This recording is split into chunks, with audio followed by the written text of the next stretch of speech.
In 2008, the stock market collapsed. People lost their savings and their retirement, everything that they had built for so many years. But one thing didn't collapse. That is the bonds. And most people have no idea why that happened. And we still don't know why that happened. And today we're going to fix that by understanding what are bonds. Welcome back to Untangling Money with Eunice. I'm Eunice, and in this channel, we are building one thing together. I want you and me to learn about money, so we have to make better money decisions going forward. If you're new here, hit that subscribe button, consider being my follower, and like my videos, share them with people who needs to hear this, because we do this every week. I know you already know what stocks are because maybe you've heard the name, but if you know stocks, you know half the market. Half of the other market means half the protection. Stay with me. In this video, we will change how people see money and how they invest their money.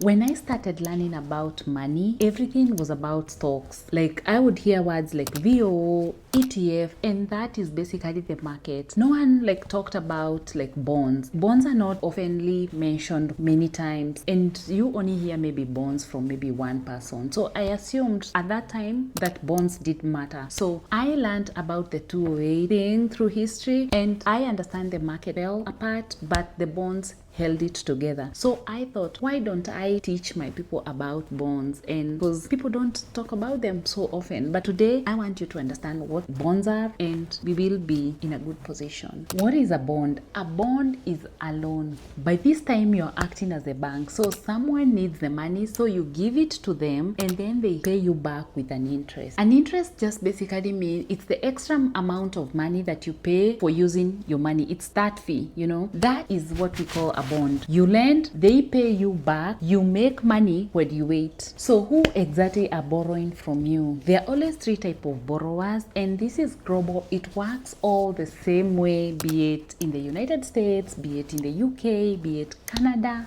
South Korea, just everywhere. The government is the first borrower. Your country needs maybe roads, hospitals, all these things. It needs those funds to run the country. So they borrow from people, the citizen, you and me, and this is the safest way to borrow money in the planet. And they are not going anywhere. So it's good just when the government borrows your money. The second borrower is the state and maybe your local government. Most of the time, the county is just wanting to build schools, local projects, and maybe infrastructure, so they borrow money from the citizen. The third borrower is the companies. These are corporate. This involves big businesses that need to grow, so they are a bit riskier than the government, but more often than not, they pay more than even the government. So most of the time, the safer the borrower, the lower your return, and the riskier the borrower, the higher your return. So you got to choose based on what you can handle. Let me show you how simple bonds work. If you buy a bond today at $1,000, most of the time they promise that they'll pay you with 5% every year, and that's $50 each and every year sitting in your account. After 10 years from now, you already have gotten your $1,000 back. You don't lose any money, it just keeps growing very quietly. If this is making sense, tap that like button. It takes 1 second and it helps this channel grow more than you'd even know.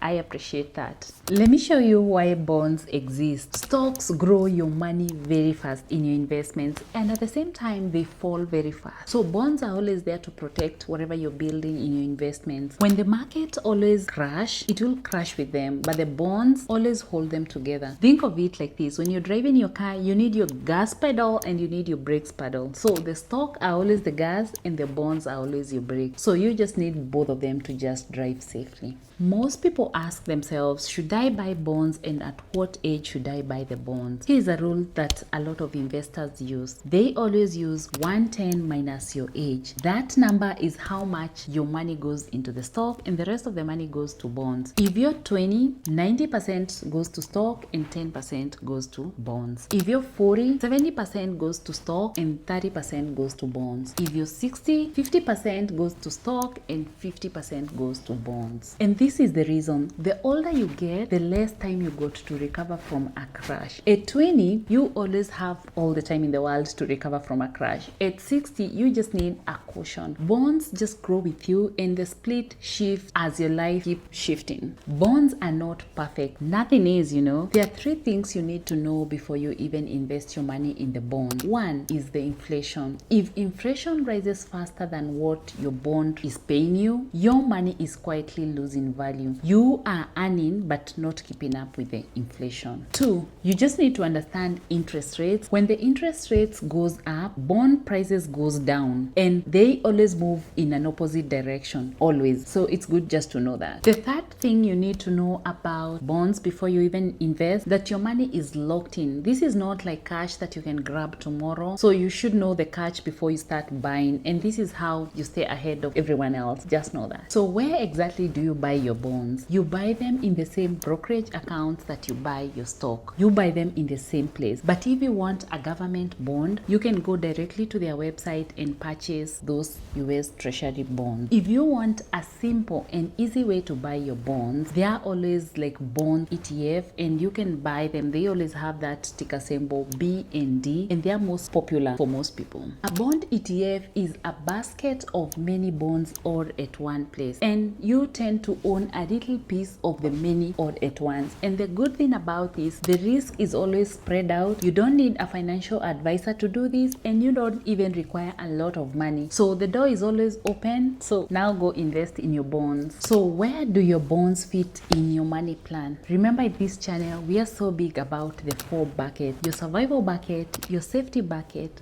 growth bucket, and enjoyment bucket. The bonds live in the safety and growth bucket because these are not your emergency fund. You won't take this out tomorrow because that is not like cash. This is not a big growth money game because they won't grow that fast if you're waiting for them to grow tomorrow. So they sit in between there at the middle. So they protect all that you have. They grow very slowly, and they are a good way to just help you in market crashes. If you haven't seen my money bucket video, the video will be in the description. So go watch that video. I had a lot of fun creating it, and I want you to go see and divide your money in the 4 buckets. Most of the time, many people chase stock and they chase the hype and they chase the next big thing, but then the market crashes and then they have nothing to soften their fall. Now that you know better, bonds are not boring. Bonds are just a smarter way of investing your money. And now, since you already know what they are, how they work, and whether you need them, that's one thing that we untangled today in our channel.